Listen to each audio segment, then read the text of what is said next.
ఇప్పుడు నోయల్ టాటా, విజయ్ సింగ్ అని ఇంకొక అతను, వీళ్ళు ముగ్గురు ఒక టీము. నేను ఇందాక చెప్పాను కదా, వీళ్ళ నలుగురు ఇంకొక టీము.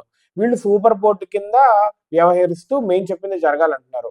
సెప్టెంబర్లో విజయ్ సింగ్ ఆయన రిజైన్ చేశారు. ఆయన రీఅపాయింట్మెంట్ చేయడానికి మళ్ళా రీఅపాయింట్ చేయాలని చెప్పి నోయల్ టాటా గ్రూప్ వాళ్ళు చెప్తుంటే, వీళ్ళేమో అపోజింగ్ వాళ్ళేమో వాళ్ళు కాదు వేరొకళ్ళు కావాలి అని చెప్పి గొడవలు ఇంటెన్సిఫై అయినాయి అప్పటికి.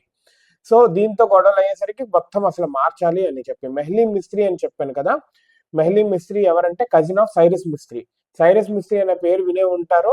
టీసీఎస్ కి చంద్రశేఖరన్ గారు ఉన్నారు కదా, ఇప్పుడు సిఇఓ కింద, ఇప్పుడు టాటా సన్స్ కూడా ఆయనే చైర్మన్, ఆయనే లైక్ యూనో ఎండి లాగా. సో ఆయన కంటే ముందు టీసీఎస్ కి సైరస్ మిస్త్రీని సిఇఓ కింద చేస్తే, రతన్ టాటా గారు ఉన్నప్పుడు ఆయన ఏదో ప్రాబ్లమ్స్ క్రియేట్ చేస్తే వచ్చేసి ఆయన తీసేసి మళ్ళీ రతన్ టాటా గారు నేనే చూసుకుంటాను అని చెప్పి వచ్చారు.